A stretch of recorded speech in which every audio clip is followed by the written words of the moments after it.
Hey everybody, I'm going to continue my lesson from where I left off. I'm going to talk about Kaçkar Mountains now. The Kaçkar Mountains, Kaçkar Dağları, form a rugged range between the Black Sea and the Çoruh River, stretching roughly 30 kilometers northeast. Dense forest covers the lower valleys, but above about 2,000 meters, grasslands carpet the passes and plateaus, and the ranges are studded with lakes and alpine summer yaylalar. Yaylalar means mountain pastures here. The Kaçkars are renowned for their trekking opportunities. Popular locations include the highest point. The highest point is 3,937 meters, with a glacier on its northern face, and the northeastern ranges around the peak of Altıparmak, which is 3,310 meters. You can spend a few days here to explore this stunning region. Well, the Kaçkars hiking season is short. You can only hike the higher mountain routes between mid-July and mid-August, when the snow line is highest. From May to mid-September, there are plenty of walks on the lower slopes. Conditions are more dependable and clear in June and September, and the autumn colors in September and October are beautiful. Well, Çamlıhemşin and Yusufeli from there is pretty accessible, and public transport of varying frequency serves either Şenyuva, Çat, Barhal, Yaylalar, and Olgunlar. High in the northwestern Kaçkars, around 2,000 meters, there are basic pensions in Yukarı Kavron, Anlakit, Palovit, and Elevit. These spots and Avusor, all served by Dolmuş in summer, and these are good spots for day walks around the slopes and lakes of this mountain. As a general rule, you have to climb above about 1,900 meters to leave the forests and get panoramic views. Walks at lower altitudes, with or without a guide, are also stunning, with ancient Georgian churches and Ottoman bridges in the forests. And it is a good idea to hire a local who knows the treks if you plan to tackle high altitudes or multi-day hikes. The walks are mostly unsigned, and misty weather conditions can make orientation difficult. And there is Yusufeli, the Çoruh River. It is one of the world's best rafting rivers, with superb rapids and brilliant play holes. The river offers rafting options from grade 2 to grade 5. Rafting'de dereceler var arkadaşlar, zorluk dereceleri 1'den 5'e 6'ya kadar diye biliyorum. Burası 2 ile 5 arasında zorluk derecesi veriyor. Evet. More challenging options are from Sarıgöl to Yusufeli on the Barhal River, grade 3 to 4, around 2 hours rafting, and the Yusufeli to Artvin run on the Çoruh River, grade 3 to 5, 2 hours rafting. Suitable for beginners is from Çamkertan on the Barhal and Çoruh rivers to Yusufeli, grade 2 to 3, just only 3 hours, and that's it. And there is Çamlıhemşin, of course. Whitewater rafting is possible in July and August on the rapids around Çamlıhemşin also. The rapids are smaller than the more exciting waters near Yusufeli, that I just said before this, but the Black Sea region has arguably the most impressive scenery. Well, Northern Kaçkars, Kuzey Kaçkarlar arkadaşlar, Çamlıhemşin and around. Well, at an altitude of 300 meters, 20 kilometers off the coast road, Çamlıhemşin is a climatic transition point.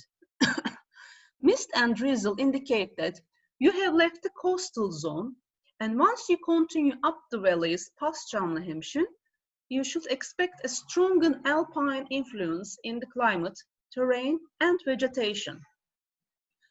Just beyond Çamlıhemşin, the road forks. The right fork leads up to the Fırtına Valley, and the left over the bridge and uphill to Aydar. On the Aydar Road, you will pass several ancient humpback bridges across the Fırtına Çayı, storm stream, which were restored for the Turkish Republic's 75th anniversary in 1998. And there are also a couple of camping spots en route from the coast. Well, Fırtına Valley is a beautiful river valley, and it's a wonderful place to experience traditional Hemşin life. In Şenyuva is the graceful arch of the 1696 Şenyuva Köprüsü, Şenyuva Bridge. The tea house, 200 meters further on, has a supreme view of the bridge from its riverside terrace. Don't cross the nearby bridge, but continue along the river and into the hills for 6 kilometers to reach the restored Zil Castle, Zil Kalesi. It's a tough but scenic walk. En route, after 2.5 kilometers, a sign points to Pavolit Şelalesi, Pavolit waterfall, and this is 1 hour walk from here. And lush forests surround the spectacularly situated castle, Zil Castle. Another 15 kilometers on a good road takes you to Çat, a riverside hamlet used as a trekking base and the start of rougher roads into the mountains. A further 2.5 kilometers uphill is Çat Summer Village. It's on 1,800 meters high, where locals move in the warmer months when the road is passable. It's well worth the walk for the yaylalar. And there is Aydar, of course, the tourism hub of the Kaçkars. It's a high pasture village, revels amidst a valley perched at 1,300 meters. Charming alpine chalet structures dot the steep hillside. New buildings must be in traditional style. Well, it's a role, yes. And Aydar is worth visiting for an accessible taste of glorious Kaçkars scenery. And Hemşin culture. If you visit the Aydar area over a summer weekend, you may see some of the last surviving Hemşin culture. In village meadows, groups of Hemşin holidaymakers often gather to dance the horon. You will see women all around the mountain wearing splendid headdresses, long skirts, running shoes, or woolen boots. Many Hemşin emigres return from overseas for the Çamlıhemşin Aydar Festival.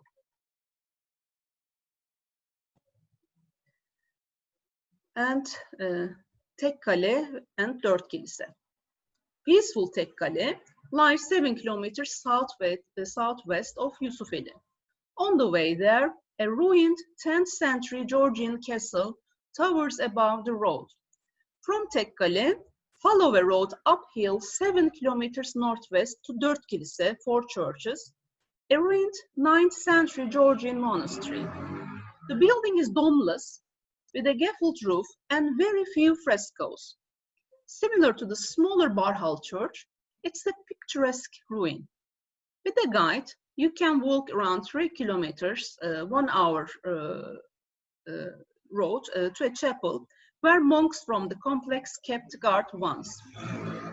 And there is Barhal, in other words, Altı Parmak. The village nestles in a verdant valley with a rippling stream running through its heart. It's a beautiful mountainscape, very inviting. Pensions offer trekking guides and advice on day walks and longer expeditions. Another pool is the well-preserved 10th century Georgian church next to Karahan Pension. For views over the village and the jagged peaks beyond, walk up to the 2 small ruined chapels across the valley from the church, from where the upper chapel is visible on a ridge. And there is Hevek, Yaylalar. It's a winding and narrow ride up to Yaylalar, 22 kilometers from Barhal, but you will be rewarded with an amazing setting. Expect plenty of traditional farmhouses and scenic yaylalar, mountain pastures all around you. And you may well agree with the sign proclaiming yaylalar is heaven on earth. And when we go far northeast, we come to the Georgian valleys. Well, this spectacular mountainous country southeast of Yusufeli is a culturally peculiar area. It was once part of the medieval kingdom Georgia, with numerous churches and castles to show for it, seldom visited buildings, mixing characteristics of Armenian, Seljuk, and Persian styles. The villages in the mountains and valleys are a delight to explore, and their cherry and apricot orchards bear fruit around mid-June. Well, let's have a look at the history of this place. The Persians and Byzantines squabbled over this region from the 4th century AD. It was conquered by the Arabs in the 7th century, recovered by the Byzantines again, then lost again, and so on. And the region was part of the medieval Georgian kingdom in the 10th century.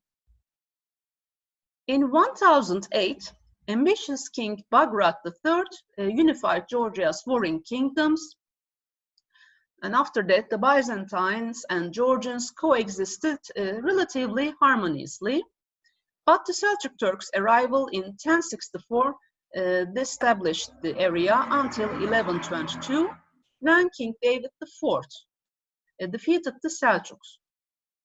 David reunified the Georgia with Tbilisi and the southwest provinces, and so began the golden age for Georgian culture, which peaked during Queen Tamar's reign between 1184 and 1213. Following the Mongol conqueror Timurlen's arrival in 1386, the Ottoman capture of Constantinople in 1453 ended the protection the Georgians had enjoyed under Byzantine rule. The kingdom went into decline, the Ottomans annexed the Georgian valleys, and later Imperial Russia took care of the nest. Today, many locals have Georgian heritage here. And there is Tortum Gölü, Tortum Lake, and Tortum Şelalesi, Tortum waterfalls. Backtrack to the Artvin-Erzurum road and turn left into south.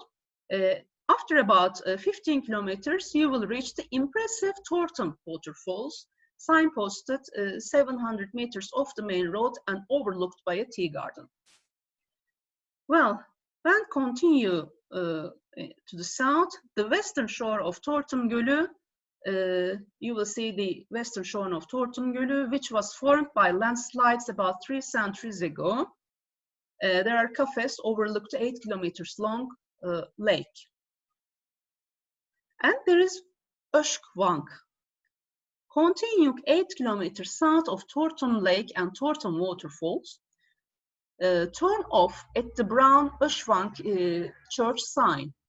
Keep on the main road and go ahead, and where you will see the impressive late 10th century cathedral with the grandest, which is the grandest of the region's Georgian cathedrals, and it has a 3 aisles basilica topped by a dome. Look for the blind arcades and reliefs of archangels. The interior of this cathedral is jaw-dropping. The southwest aisle is still in relatively good shape. You should note the intricate carvings on the capitals with elaborate geometric designs typical of Georgian church decoration. And you should look for the fine relief of the 3 wise men to the right of the main entrance. And then, if you continue south from Bağbaşı, you go to Oltu. Well, there is a startling restored citadel there, thought to have been built by Urartus in 1000 BC, which dominates the peaceful town of Oltu. The castle was probably used by Genoa's colonies and was of some importance during the Roman and Byzantine periods, before being occupied by the Seljuks and then the Ottomans in the 16th century. At the far end of town is an attractive church also. And then there is Artvin. Artvin's main claim to fame is its spectacular mountain settings. The main reasons to pass through are the region's yaylalar, mountain pastures, and the Kafkasör Kültür ve Sanat Festivali, Caucasus Culture and Arts Festival, held in Kafkasör Yayla pasture, 7 kilometers southwest of town, in late June or early July. The festival features boğa güreşleri, bloodless bull wrestling matches. The bulls, classified by the thickness of their necks and matched accordingly, lock horns in Turkey's only bullfighting ring. In spring and summer, the area northeast of Artvin is simply stunning. A tapestry of lakes, rivers, canyons, mountains, forests, mountain pastures, yaylalar, and traditional wooden houses with the added appeal of a Caucasian flavor, and among the off-the-beaten-track villages and towns, several churches and castles stand in delightful settings. Okay, and this is the end of our lessons altogether, the end of the 14th week. And okay, we will have a final exam. And as I said in earlier lessons, I will ask a question about these lessons that I told in these videos. I'm not going to, I don't think to give you something to read, just you have to listen and you have to do your homework, the final homework, by listening, okay? That's what I want actually. And I will see you. And if you have any questions, please ask on the forum, okay? And take good care of yourselves. I hope to see you in lessons at school in the following months, hopefully, okay? Bye-bye.